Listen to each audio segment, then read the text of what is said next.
Hello and welcome to GMAT Golf. I hope you're all doing well.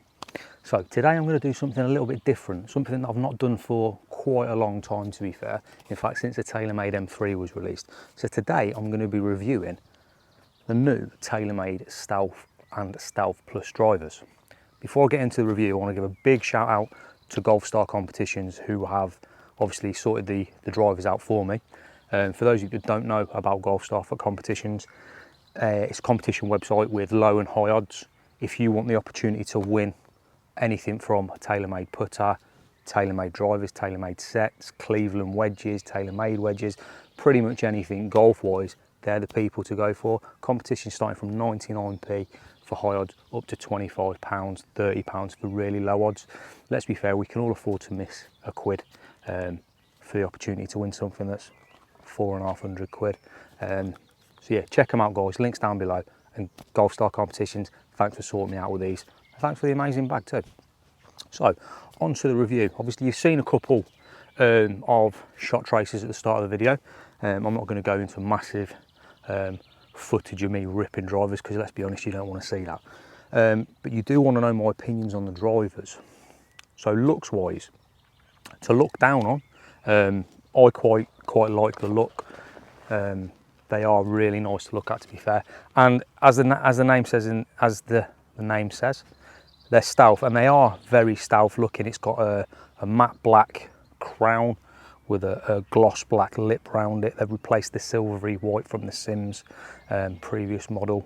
You can't really see the carbon unless you get right up close.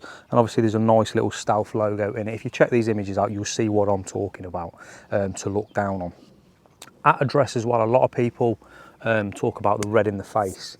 Can you see it from address? And the honest answer is no, not really. These are both 9s in the Stealth and the Stealth Plus, and you can't really see the red from address, so it doesn't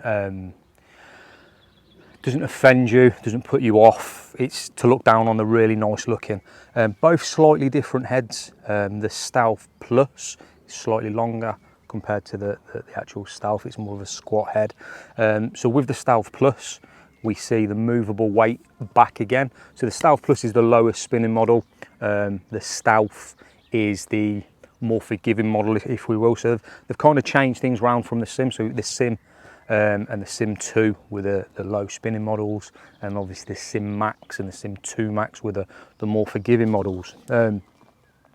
So yeah, aesthetically, they're nice to look on. The bottom is very similar to look on. Again, here's the images. Main difference is being the movable weight at the front on the Sim Plus, which is I like the movable weight that they've brought back. I'm currently gaming an M5. A lot of people are against movable weights because they cause them to tinker. But if you know what your settings are, if you know where you need your settings to be, move it in it. Don't change it. So with my M5, for example, I put the weights in the correct setting for me on day one. They haven't moved really since. So I think for me that would be the same with this. Albeit obviously I have tinkered around quite a bit with this since I had it. So yeah, you know, visually they're really good. I like the look of them. Performance wise, because that's what you want about. Is it further? Is it better? Is your dispersion better? Well, let's talk about the two drivers. First of all, they came to me from Golf Star with the Hazardous Smoke RDX red shaft, 60 gram weight in a stiff flex.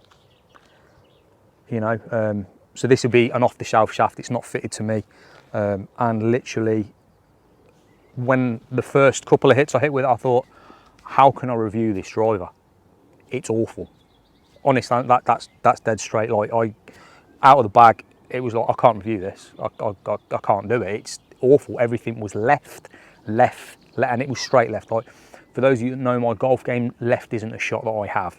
So, in come my trusty Hazardous Smoke black 70 gram stiff flex. So it's heavier, different. It's a different makeup in kick points and spin to the RDX red. So straight away, instant change. We are hitting bombs. Both drivers go really well with my shafting. So first point, if you are looking at one of these, so for example, if you enter the competition and you win one, specify what shaft you want in it, guys. It's really important that you get the right shaft for you, if you know. And if you're buying one off the shelf, please get fitted. You know, get fitted for the right shaft, because I genuinely think for me that made a massive impact. And if I didn't have, let's say if I didn't own a Taylormade driver, it could have made a negative impact on this review. Luckily it hasn't. So yeah, put more shaft in it and I'm really happy. So we'll talk about the Stealth first, the normal Stealth, the more forgiving one, straight away. So I can't really say anything bad about this, if I'm honest. I can, and it goes for both of them, but I'll come to that in a minute. Goes really well. Ball flight is slightly higher than I expect from a 9 degree. They do fly high, but it goes so well. Like, my M5 is good, and I've not even entertained wanting to change my M5 through the Sim 2, you know, and even when these come out, I was like, I don't really need to change it. I'm now considering changing. They go well. With the Stealth, the normal Stealth, bad hits are still okay. There isn't a great deal of drop off.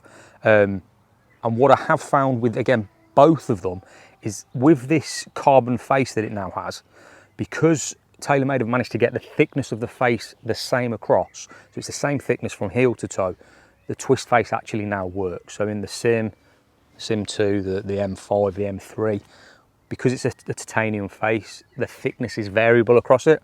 So I feel, this is an opinion, I feel that the twist face didn't really work. With this, I definitely find that it works with my toe strikes, my heel strikes. I'm still finding fairways with it. So yeah, your miss hits with the Stealth are good. They are good. However, I found myself, because I know my spring characteristics, this is too spinny for me. Okay, so because it's the more forgiving one, it is the highest spinning driver. So with my swing characteristics, I swing down, spin the ball up.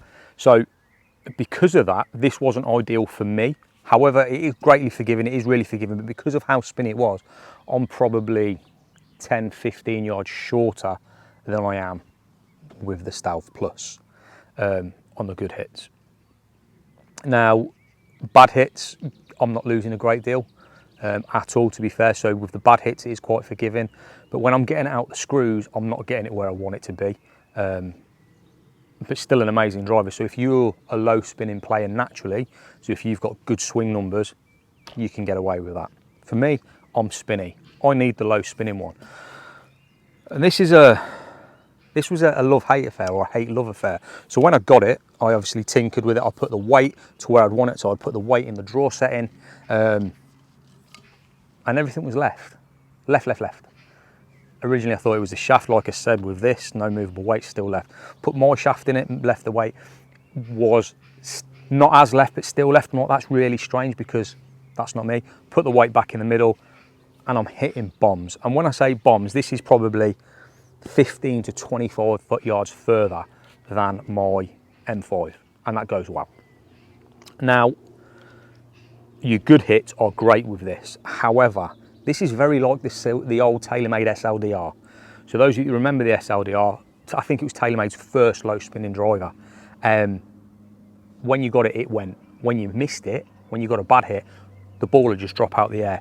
This is very similar to this. So you need to be on your game, and you need to be getting this out the screws, and you need to be, I would say this is a low handicap driver. This is for your better golfer.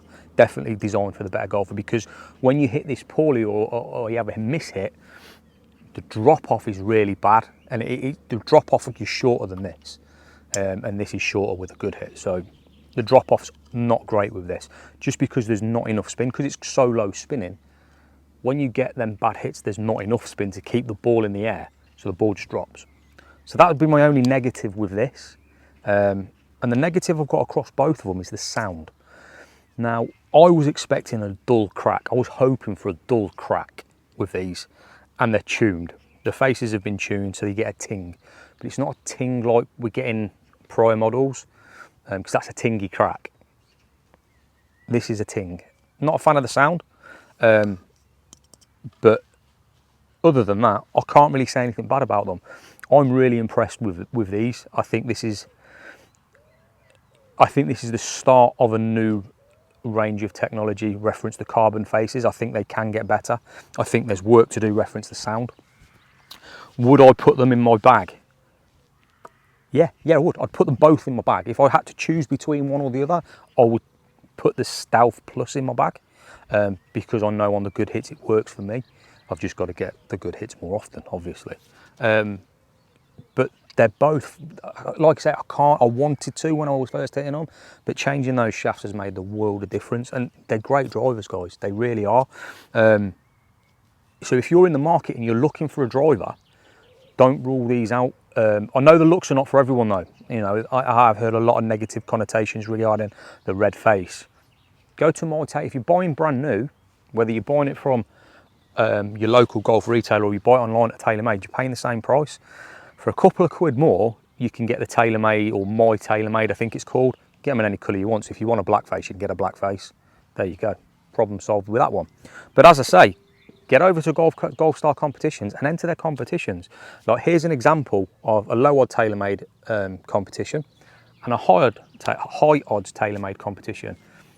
You know, both prices are really reasonable considering it's a £450 driver. It's a no-brainer. Get on, get an enter them. Hopefully I'll be doing some more reviews in the coming weeks and months. Don't know what yet, but I think there's going to be some more coming. So I'm going to end on a positive. These are well worth getting. So like I say, if you're in the market for a driver, get and test these. I don't think they can be beaten. I played with my pal last night. He's just got the TSI 3. I love my old TSI, my old TS3, and I think these are a better driver. I think when he hit it, it went better than his. The bad shots with these are better than the bad shots with the Titleist. And I'm not slagging the Titleist because it is a fantastic driver. You know, whichever driver you're looking at the minute, whether it's the Stealths, whether it's the TSIs, whether it's the Callaways, they're all great drivers and they're all much the same. Performance-wise, it's generally down to personal feel and so on, but don't rule the Stealth out. It's a great driver, guys, well worth looking at. Hope you've enjoyed that. Let me know what you think. If you've got one, let me know what you think of it. If you've tried one, let me know what you thought of it. Why didn't you buy it? Guys, take care. I'll see you again soon, and I hope you enjoyed that. Thank you.